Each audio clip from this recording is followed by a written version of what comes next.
दोस्तों, welcome back to our channel. Today we are going to cover Agniveer Vayu group Y question paper जो हमारा आया था 24 जुलाई 2022 को। ठीक है, ये वीडियो हमारे पार्ट 1 की है। In this part 1 we will cover from question number 1 to question number 20 which is English. ठीक है, and in part 2 we will cover remaining questions, जो बचे हुए क्वेश्चंस हैं 21 टू 50 हम वो कवर करेंगे। तो हमारे चैनल को सब्सक्राइब कीजिएगा पार्ट 2 देखने के लिए, एंड कमेंट कीजिएगा अगर आपको कोई भी डाउट आता है किसी भी क्वेश्चन में। अगर उसकी एक्सप्लेनेशन आपको डिटेल्ड वीडियो चाहिए, हम उसको रिजॉल्व करने का ट्राई करेंगे। और हर क्वेश्चन को देखने या सोल्यूशन देखने से पहले खुद पॉज कीजिएगा वीडियो को, खुद एक बार ट्राई करना है उसको सॉल्व करने का और अपना स्कोर नोट करना है। और सारे क्वेश्चंस के एंड में अपना स्कोर हमें कमेंट बॉक्स में जरूर बताइएगा। ठीक है, तो चलिए हम स्टार्ट करते हैं। सो आवर फर्स्ट क्वेश्चन है, so this is our question 1। और हाँ, प्लीज वीडियो को एंड तक जरूर देखिएगा क्योंकि इसमें हर क्वेश्चन के हम शॉर्ट ट्रिक्स और डिटेल्ड एक्सप्लेनेशन को भी समझेंगे। ठीक है, okay, now let us get started. So the question is, find the part of a given sentence that has error in it. If there is no error, choose no error. Okay, it is a pleasure to meet a cheerful persons. Okay, so इसमें क्या है, जो basically the error है हमारा, it lies in the incorrect usage of noun itself, right. तो यहाँ पे हमने क्या बोला हुआ, they have used the word persons. Okay, this needs to be replaced with person. Alright, क्योंकि हमारा जो आर्टिकल है a B is used in a sentence before a singular noun, right, which gives a general idea. तो इसीलिए the usage of plural noun persons is incorrect. तो यहाँ पे क्या होना चाहिए था, हमारा पर्सन होना चाहिए था। So option number B is the right answer. Okay, now let us move to the next question. Okay, so the next question is, one who believes in no government and therefore incites, okay, filling the blanks with appropriate word कि यहाँ पे क्या आएगा। all right, ठीक है।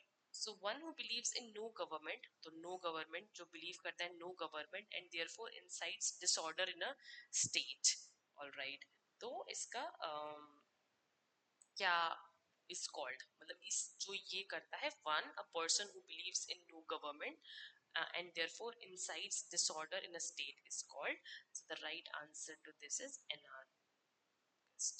Okay, anarchist होता है, इसका मतलब क्या होता है, यही होता है कि who does not believe in a government and wishes to destroy the existing government and laws। ठीक है, वो चाहता है कि डिसऑर्डर आ जाए and wants to destroy the existing government and laws, तो उनको हम क्या बोलते हैं, anarchist. Anarchist is our option number D. Alright, but ठीक है, let us also look at the other options एक बारी।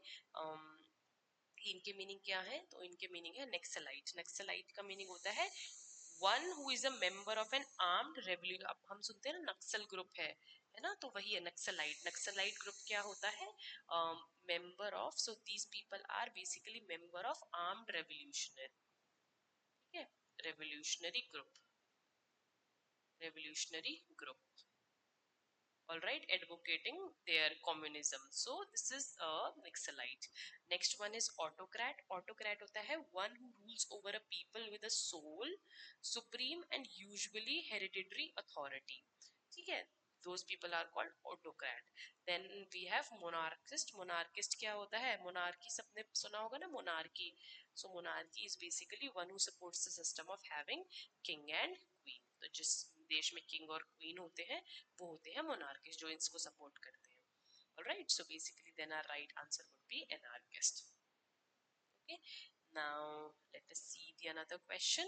All right, so our another question is, in each of the following question groups of 4 words are given. In each group one word is correctly spelled. Okay, spelling है, find the correct spelled word, जो सही है देखना है। तो ये क्या लिखा जा रहा है, पहली बात तो आई गेस ये लिखना चाह रहे हैं यहाँ पे इम्प्रॉम्प्टो, तो इसकी स्पेलिंग सही नहीं है। इम्प्रॉम्प्टो की स्पेलिंग होती है ये, इम्प्रॉम्प्टो। इम्प्रॉम्प्टो का मतलब क्या होता है, यू नो, एकदम like which means you know without being prepared और ऑर्गेनाइज्ड, एकदम से। कभी कभी बोलते हैं ना कि इम्प्रॉम्प्टो प्लान बन गया, मतलब कि उन्होंने सोचा नहीं था, प्री प्लान नहीं था, ऑर्गेनाइज नहीं था, एकदम से बनना, राइट। तो दिस इज इम्प्रॉम्प्टो प्लान। हम बोलते हैं ना विदाउट बीइंग प्रिपेयर्ड और organised is something called impromptu. ठीक है, next one is illustrious. Okay, इसकी स्पेलिंग हम चेक करते हैं, ILL लिस्टेरियस. So this spelling is right, this spelling is correct. Right, this is the correct spelling. इसका meaning क्या होता है? So the meaning basically it's the same only, like it means notably or brilliantly outstanding, you know, illustrious. Like she comes from an illustrious political family that includes two former cabinet ministers. All right, so notably brilliant outstanding because of dignity or achievements or actions. All right, okay, now this is right. अब आप जिसको पता चल जाएगा वो B पे भी छोड़ सकते हैं, but let us see the next one. Next one is illusory. I think ये तो incorrect spelling है जिसकी भी है, ये था illusory. ये वो आना चाहिए था ORI. ओके, इसका मतलब क्या होता है? Not real. Illusion, आप लोगों ने सुना होगा ना, illusion. illusion में है ना? तो basically not या फिर delusion, right? These are the words. तो not real although seeming to be, लग रहा है कि real होगा but real नहीं है. Alright, next one is impetuous. This spelling um, is also wrong. IMPETOUS. This is yeah, this is wrong. इसकी spelling होती है this, impetus. ये होती है इसकी correct spelling, which means marked by force and violence of movement or action. Right? So our answer would be option number B. Now let us see the next question. Okay, the abstract noun of patient is. Abstract noun निकालना है, तो जो हमारा ये patient है अभी हमारा common noun है ना? ये हमारा common noun है. All right. So abstract noun क्या होता है? Is the, you know, name. Okay, पहले abstract noun समझते हैं क्या होता है ना? So our abstract noun is basically name of feeling, quality और condition. तो ये होता है. तो some abstract nouns are form by removing the, हम बेसिकली कैसे फॉर्म करते हैं? Removing the last letters and adding a suffix to the common noun. Suffix मतलब पीछे हम लोग कुछ और ऐड कर देते हैं और कुछ वर्ड्स हम रिमूव कर देते हैं. तो पेशेंट का क्या बन जाएगा? पेशेंस बन जाएगा, कि पेशेंस रखो, है ना? पेशेंस रखना चाहिए हमें, ज्यादा जल्दबाजी नहीं करनी है, पेशेंस रखो थोड़ा. तो that is what we call patience, right? तो अभी लेट अस सी, एक बार सारे देखते हैं. अभी देखिए, अब पेशेंट की बात हो रही है, अब इसमें इलनेस कहाँ से लेट, तो क्या हो गया? तो illness is an abstract noun. किसका है ये एब्स्ट्रैक्ट नाउन? ये तो इल का है, बीमार, बीमारी, है ना? I am ill, I am suffering from an illness. तो इल क्या हो गया? कि बीमार हो गया, कि मैं बीमार हूँ. I am ill. Illness is again I am suffering from some illness. तो illness is a abstract noun of ill, not of patient. Next, या पेशेंस, पेशेंस इज आर सही जवाब, है ना? डिजीज, डिजीज अगेन ये तो कॉमन नाउन है, right? This is a common noun only.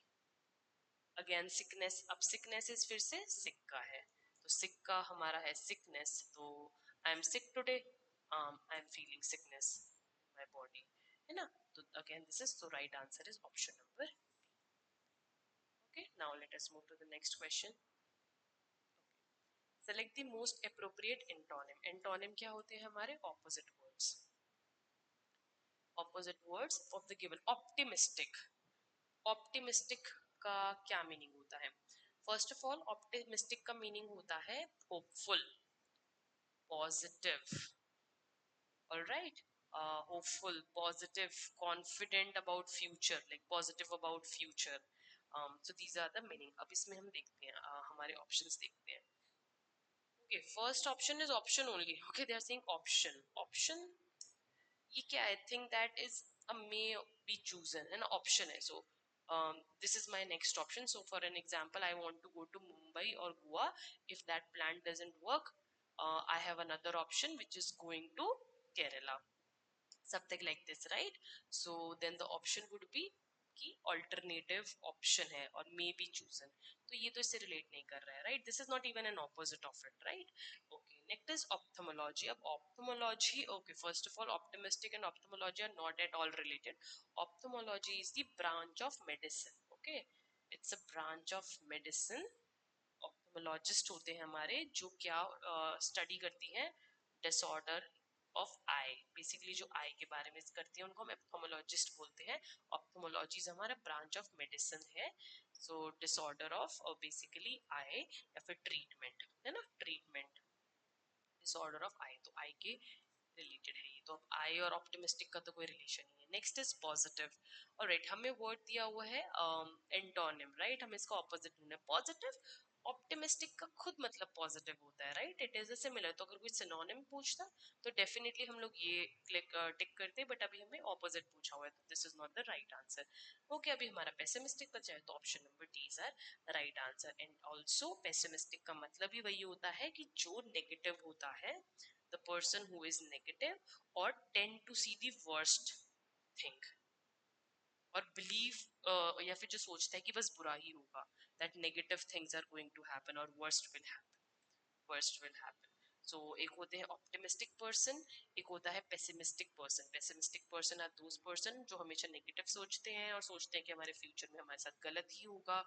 कई लोग होते हैं जिनको बहुत आदत होती है बोलने की नहीं सब गलत हो रहा है, गलत ही होगा, अभी भी गलत होगा, जो हर चीज में वो सच सोचते हैं, तो वो बोले जाते हैं पेसिमिस्टिक। और जो पॉजिटिव रहते हैं those are optimistic. Okay, now next question, select the most appropriate meaning of the given idiom. Okay, draw the line at something.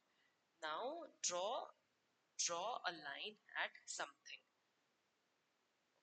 Coming to a conclusion, सबसे पहले हम ये समझते हैं कि draw the line at something is basically, इसका meaning जो होता है is an idiom to set a limit. It's like draw the limit line at something is like to set a limit on what one is willing to maybe do, या फिर or accept, किसी to set up boundaries. जैसे अब देखो line क्या होती है, line एक बाउंड्री होती है ना, अगर आप लाइन ड्रॉ करोगे तो आप एक बाउंड्री ड्रॉ कर दोगे, तो it is also known as to set up boundaries, basically to set up boundary. ठीक है, सो फॉर एन एग्जाम्पल कि आपको पता है कि अगर आपके साथ कोई ज्यादा जोक कर रहा है तो then you will set your boundary की telling them okay hey I am don't do not cross that boundary, I don't want you to make joke of me, है ना, कि मेरे साथ इतने लिमिट में ही रह के मजाक करना है, मेरे साथ ज्यादा मजाक नहीं करना, राइट। तो draw the line at something means to set a limit और to set a boundary. Alright, now तो इसके मीनिंग्स देखते हैं हम लोग। कमिंग टू अ कंक्लूजन, अब कंक्लूजन की तो कोई बात नहीं हो रही है, right, this is not the right. Making pencil sketches, अब पेंसिल स्केचेस की भी कोई बात नहीं है, वो draw the line is definitely relating to it, but this is an idiom, alright, this is not the right. Except something up to a particular point, हाँ, so this is the right answer, कि मैं ये joke बस तभी तक ले सकता हूँ अनलेस एंड अनटिल इसमें कोई इसे मेरा फैमिली मेंबर इन्वॉल्व, लाइक मुझ पे जोक कर लो बट मेरे पेरेंट्स पे या फिर मेरे फैमिली वालों पे जोक नहीं होना चाहिए, राइट। तो then you are setting up a boundary saying कि no family member should be involve in the joke, ठीक है, सिर्फ मुझ पे कर लो, ऐसे बोलते हैं, ऐसे बात करते हैं। तो that is what we say accept something up to a particular point. Agreeing to an idea, no. So option number C is the right answer. Okay, now let us see the next question. Okay, next question is a sentence has been given in active या फिर passive voice. Select the one which best express the same sentence in the passive or the active voice. तो इन्होंने बताया नहीं कि ये क्या है, passive है कि active है, but let's see. ठीक है, अगर ये active होगा तो हमें passive ढूंढना है, if it is a passive we have to find the active. All right, so now, so the question is, so this given statement, पहले तो देखते हैं क्या है, this is an active voice, right? I promised my husband that I will cook food for him. Okay, this is an active voice, and as the form of verbs you see promised and will cook, promised and will cook, show that its subject जो कि I है, subject is doing something, right? It is doing something and is active, right? So they say that they are doing something, all right, okay. तो हमें इसको passive में change करना है, and in order to change this particular thing into passive, तो the verb जब भी हम चेंज करते हैं विदाउट चेंजिंग इट्स टेंस, तो हमें टेंस को चेंज नहीं करना है, तो हमारा promised, okay, right, so our promised will become was promised, all right. Will cook will become will be cooked. All right. And the objective of the transitive verb in the active voice should become the subject of the verb in the passive voice. तो अभी क्या आएगा, so the correct answer हमारा क्या हो जाएगा, तो हम इसको ऐसे लिखेंगे ना, now it will become something like this: my husband my husband, right? My husband was promised, मैंने उसको my husband was promised by me that food will be cooked for him, right? um now let us see the options. All right, तो option number 1 में है that comes to the closest, जो हम लोग पैसे, a promise was made by me to my husband that food will be cooked by me. Food will be cooked by me was a promise I made to my husband. This is incorrect because it does not change the first half of the sentence to the passive voice, right? It does not. Food will be cooked. यहाँ पे भी like I will cook food for him. Food will be cooked. So option number B तो नहीं है बिल्कुल भी. All right. Next one. I promised my husband that food will be cooked by me. Again, it does not change the first half of the sentence. I promised my husband. All right. हमने बोला था कि जो this promise should be was promised. And then again my husband wanted a promise. No, ये तो कभी नहीं है ना. This is not something that he wanted a promise. No. So this is incorrect because it changes the very form of the original sentence by adding a verb. कौन सा wanted. So this is also not the right one. So option number A है, a promise was made by me to my husband that food will be cooked by me. So option number A is the right answer. Let us see another question. Okay, so choose the option that expresses the meaning of the given idiom. To fish in troubled water. To fish in troubled waters. Okay, so the meaning of the idiom, पहले तो क्या है, तो to fish in troubled waters mean basically to try, take advantage of a confused situation.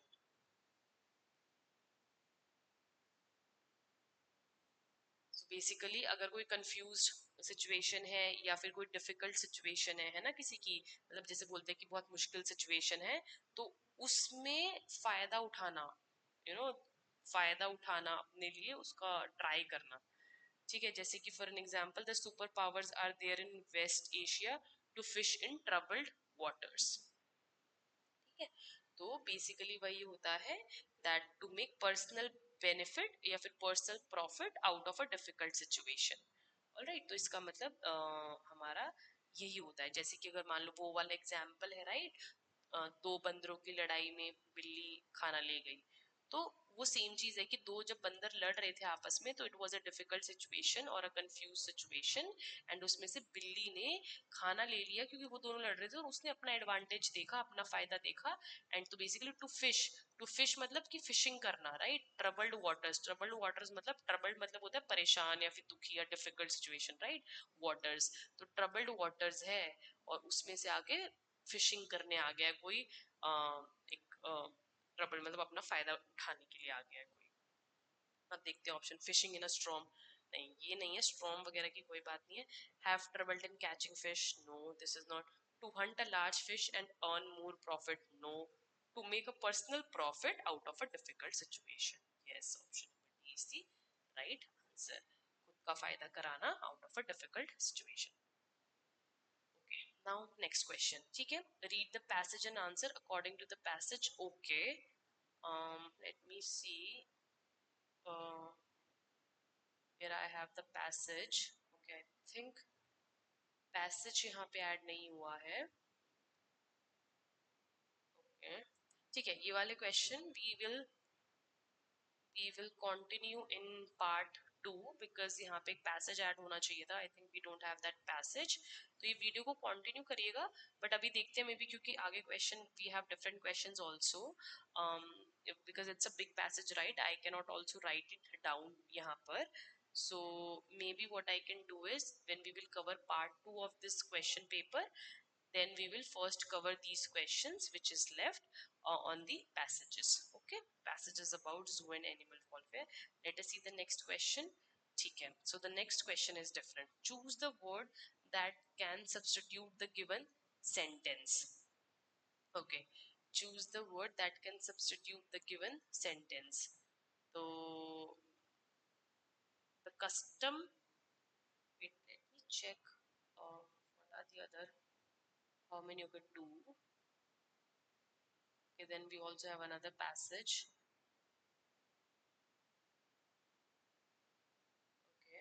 we have 3 or 4 passages. Okay, I will cover them. All right. Okay. या तो ये part 2 में आ जाएंगे आपके, ठीक है। अभी हम नेक्स्ट क्वेश्चन देखते हैं। So the custom of having more than one wife at the same time. So इसको हम क्या बोलते हैं basically, this is what we call polygamy. Polygamy का मतलब होता है, ये हमारे ग्रीक वर्ड से बना हुआ है, पॉली गैमोस, ठीक है, means often married, often married.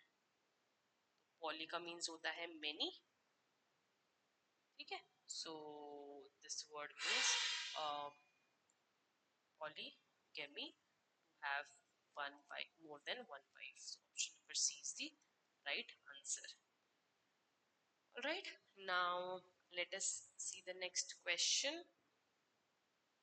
Okay, fill in the blanks with the most appropriate word. They dash football when it started raining. Okay, so what will come here? यहाँ पे क्या आएगा, तो they dash playing when it started raining. तो यहाँ पे क्या है, this जो second case है is using the when, right? when it started raining, when conjunction to emphasize the order of two short term actions. So here when conjunction क्या हो रहा है, एक तो first continuous action rather than interrupting, right? कि they football जो भी play कर रहे थे व्हेन इट स्टार्टेड रेनिंग। तो जैसे एग्जांपल होता है, John was playing the guitar when Rohan came in. Alright, तो करेक्ट आंसर क्या होगा, were playing they were playing football when it started raining. So option number D is our right answer. Basically ये था हमारा past continuous tense, then when, it's past continuous tense when plus simple past tense. All right, okay, now let us see the next question. फिर से I think ये read the passage पे है, इसके लिए आप हमारा part 2 देखिएगा, उसमें we will cover them. Next one is, okay, choose the correct synonym word with similar meaning of the head word ponder. तो बेसिकली हमें इस वर्ड का बताना है। सो पॉन्डर का मतलब क्या होता है, it means to give serious and careful thought. Alright, it means to give serious and careful thought. तो अभी यहाँ पे फिर क्या आ जाएगा, तो मतलब टू पॉन्डर ऑन समथिंग, और लोग बोलते हैं टू एनालाइज समथिंग या फिर to explore something, think थ्रोअरली।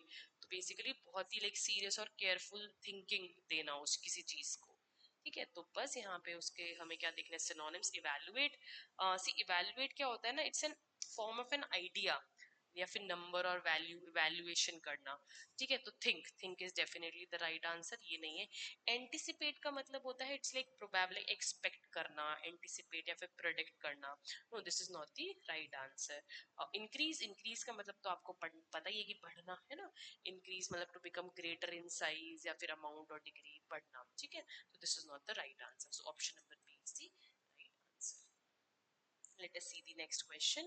Okay, passage about India's history, ये भी passage है for this question. Please see the part 2. We will cover them in part 2 because यहाँ पे हमारा passage missing है, ठीक है।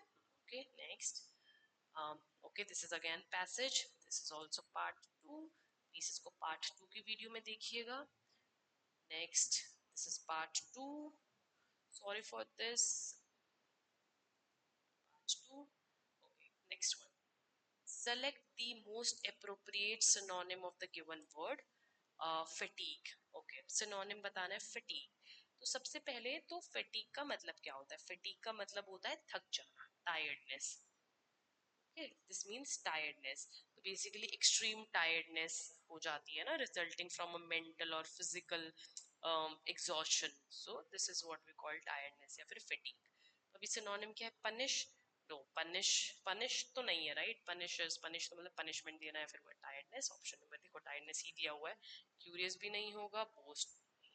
Option number B is the right answer. Next, okay, filling the blanks with an appropriate word. Rohan dash for his company since 2007. All right. तो basically यहाँ पे concept जो है ना, ये हमारा किसका है? This concept is of present perfect continuous continuous tense. ठीक है, ये है। तो वर्ड्स जैसे सिंस, जो सिंस आ गया और जो एंड इफ फॉर हो जाता है ना, since and for are used in a sentence to show an action. ठीक है, ये एक्शन ये ना, दिस कंपनी सिंस तब से है, they are used in case of perfect continuous tense. Alright, तो फॉलोइंग द पैटर्न जो भी हमारा प्रेजेंट कॉन्टिन्यूअस टेंस का होता है, तो क्या होता है? सब्जेक्ट होता है प्लस हैज या फिर हैव होता है plus been before and then object. ठीक है, तो यहाँ पे क्या होएगा? रोहन हैज बीन, क्योंकि रोहन है ना, रोहन के साथ हैज लगेगा। रोहन हैज है ही ना, रोहन हैज बीन वर्किंग, बस Rohan has been working for this company since 2007. Option number A is the right answer. Let us see the next question. Okay. Give one word for one who hates women. तो इसका word होता है who hate women या फिर discriminate against women. Those people are called misogynist. So option number B is the right answer. हम बोलते हैं misogynist. All right. तो misanthrope का मतलब होता है a person who hates or avoid, मतलब ये तो like not specific to women. जो मिसएंथ्रोपी होता है ये हेट करते हैं या फिर अवॉइड करते हैं अदर पीपल, मतलब कोई भी हो, irrespective if it is a male or female या women या men, बस they hate people. ठीक है, misogynist are the person who hate or discriminate against women. Feminist are the people who supports equal rights या फिर opportunities for women, for all gender basically. women feminist but बोल देते हैं आज के time में कि women, बट या like meaning is basically to support all genders only. ठीक है, देन वी हैव effeminate है a man who exhibits feminine behavior. Alright, तो ये भी हमारा सही नहीं है, not this, so option number B is the right answer. Next question. Okay, choose the one word which can be substitute for the given word sentence. One who eats everything, जो सब खा लेते हैं। ठीक है, तो बेसिकली अगर आप ऑप्शंस देखेंगे तो खाने की बात अगर हो रही है तो सब खा लेते हैं, मतलब vegetable, veg plus non veg plus anything. One who eats everything, like they eat everything. Alright, so वो कौन होते हैं? वैसे आपने पढ़ा होगा ना, हार्बीवोरस, कार्निवोरस, तो दे आर ओमनीवोरस. ओमनीवोरस होते हैं वो. ठीक है, ओमनीसेंट का मतलब होता है a person who knows everything. यहाँ पे तो खाने की बात हो रही है ना, तो this is not the right answer. Who knows everything. Irresistible का मतलब होता है टू अट्रैक्टिव टू रेजिस्ट, मतलब देख के आप रुक नहीं सकते. जैसे अगर आपने कुछ खाने का बहुत टेस्टी सा देखा, आप रुक नहीं सकते, बट इसका मतलब ये नहीं कि आप सब खा लेते हो, है ना. ये बस एग्जाम्पल था, बट यहाँ टू अट्रैक्टिव टू रेजिस्ट की मतलब रुका नहीं जाता देख के. Means this. Next is insolvent. Insolvent मतलब क्या होता है? अनेबल टू पे डेब्ट्स ओड. अनेबल पे द डेब्ट्स. ठीक है, तो बेसिकली जो भी उनका कर्जा वगैरह है आप उसको नहीं चुका पाते, that is insolvent. So option number A is the right answer. Okay, so in this part I think this is the last question of this part. Yeah, thank you for watching this video. For next part please subscribe to our channel.